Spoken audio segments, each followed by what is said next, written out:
Ngày 337, ngày 337 សំណួរcâu hỏi អ្នកឈឺនៅត្រង់ណា អ្នកឈឺនៅត្រង់ណា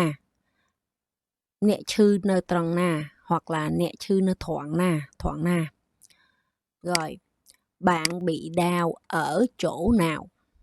bạn bị đau ở chỗ nào, bạn bị đau ở chỗ nào, bạn đau ở chỗ nào, bạn đau ở chỗ nào. ខ្ញុំឈឺនៅត្រង់ពោះខ្លាំងណាស់ ខ្ញុំឈឺនៅត្រង់ពោះខ្លាំងណាស់ ខ្ញុំឈឺនៅ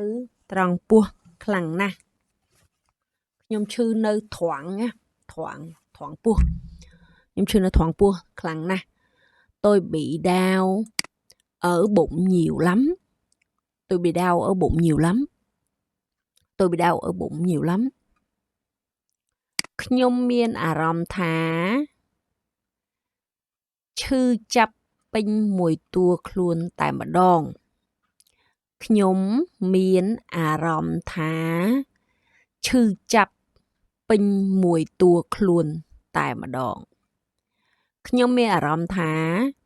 ឈឺចាប់ពេញមួយតួខ្លួនតែម្ដង ខ្ញុំមានអារម្មណ៍ថាឈឺចាប់ពេញមួយតួខ្លួនតែម្ដង tôi có cảm giác đau nhức khắp cả người luôn, tôi có cảm giác đau nhức khắp cả người luôn, tôi có cảm giác đau nhức khắp cả người luôn. លេបថ្នាំនេះហើយអាការៈឈឺនឹងបានធូរស្រាល លេបថ្នាំនេះហើយ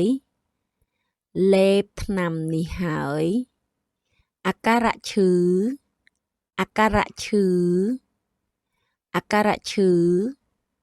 នឹងបានធូរស្រា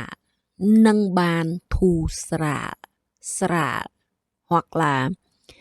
លេបថ្នាំនេះហើយអាការៈឈឺនឹងបានធូរស្រាល អាការៈឈឺនឹងបានធូរស្រាល uống thuốc này rồi, uống thuốc này rồi, uống thuốc này rồi,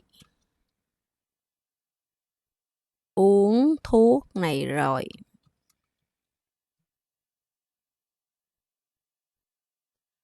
Triệu chứng đau sẽ giảm. Uống thuốc này rồi, uống thuốc này rồi, triệu chứng đau sẽ giảm. Triệu chứng đau sẽ giảm. Uống thuốc này rồi, triệu chứng đau sẽ giảm.